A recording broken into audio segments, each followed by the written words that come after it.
All right, let's get right into it. Today, we're tearing down and rebuilding.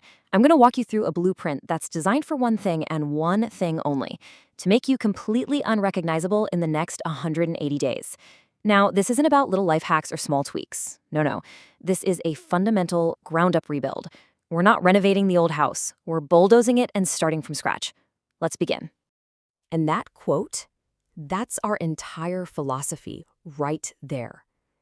So many of our attempts to change fail because we're just trying to staple new features onto an old, outdated operating system. The whole idea here is that you have to be willing to literally burn the old plans. Just get rid of them completely and redraw everything. This is a total demolition and reconstruction project of you. So, to get you there, we've got a 4-part game plan. First, we're going to redraw your internal blueprint. That's your core identity. Then, we'll forge a new physical reality that actually matches it. Third, and this is huge, we'll engineer an environment that basically forces you to win. And finally, we'll fortify the command center, your mind. That's our roadmap for today. Okay, let's start with the absolute foundation. Everything, and I mean everything, starts with your identity. If you skip this step, I promise you nothing else you build is going to last. It's the silent killer of almost every attempt at massive change. This metaphor just nails it, doesn't it?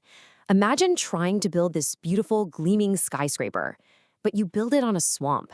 It doesn't matter how incredible your materials are or how great your architect is, the foundation is unstable, and the whole thing is just destined to sink into the mud.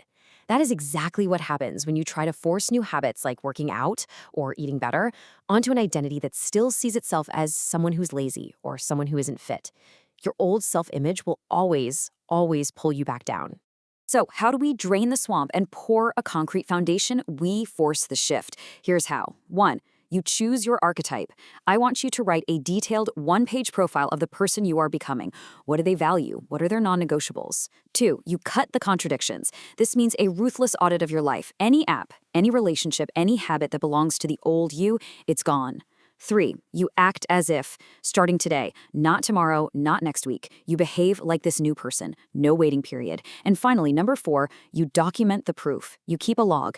Every single action that aligns with your new identity, you write it down. This isn't just for motivation. This is you laying down a new foundation brick by painstaking brick, proving to yourself that this skyscraper is being built on solid rock. All right, once that internal identity is locked in place, your next mission is to create undeniable external proof. You have to give this new identity a physical form that you, and frankly everyone else, can see and feel. This is where we forge the evidence. And you can literally feel the shift in the language you use. The old self, it's passive. It tries, it waits for permission, it reacts to whatever life throws at it. It's just a passenger. But the new identity, it's an active force. It is, it dictates, it creates. This isn't just playing with words, you guys. This is a fundamental change in how you see your own power in the world. And let me tell you, there is no faster or more honest way to prove this shift than with your own body. You can't fake a physical transformation. It's the ultimate receipt. It is undeniable proof, staring back at you in the mirror every single morning, that you are a person who follows through, that you are someone who can handle discomfort for a bigger vision. So here's the system. The key here is that it's a rigid, non-negotiable system. This isn't about finding the perfect workout. It's about pure execution. Training, 4 times a week heavy lifting, 2 times low-intensity cardio, no off weeks.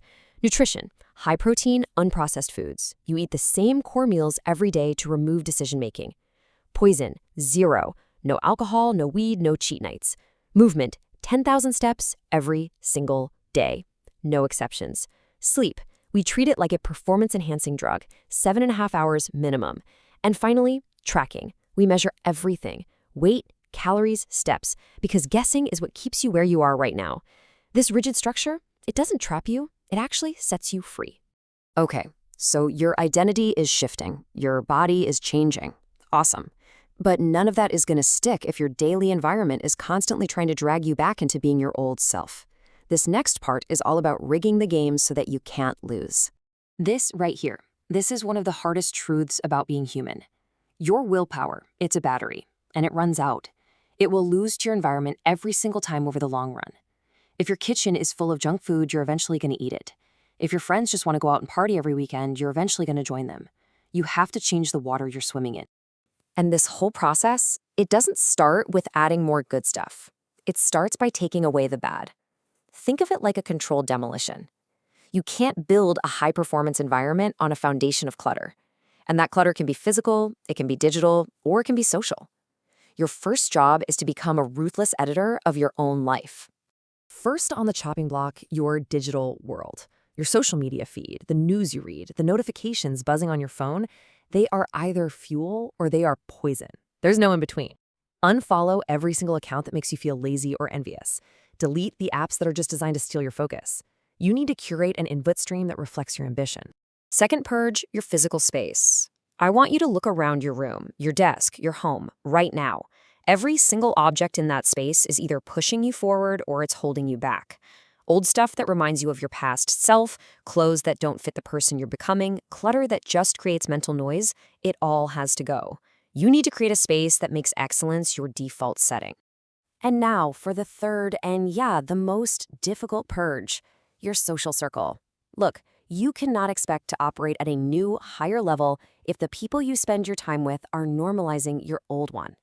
Now, this doesn't mean you need to have some big dramatic confrontation. It just means you quietly stop showing up.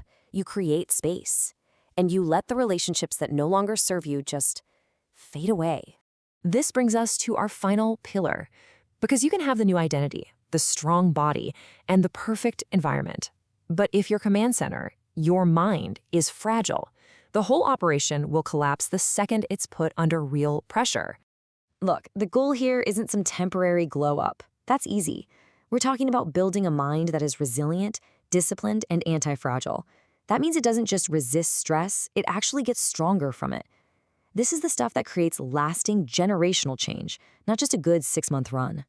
And you build this mental fortress the same way you build anything else, brick by brick, day by day. You set a few non-negotiable actions that you do no matter what.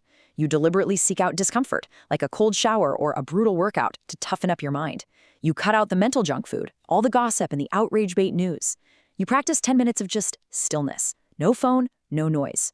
You become a scientist of your own emotions and audit your triggers. And every single night before you go to sleep, you reinforce your new identity by logging a win. So there you have it. That's the blueprint. The whole thing from start to finish. The identity shift, the physical proof, the engineered environment, and the fortified mind. The architecture for a total transformation is right here, in your hands. But, a blueprint is just a piece of paper until the builder decides to pick up the tools. So the only real question left is, who will you decide to become?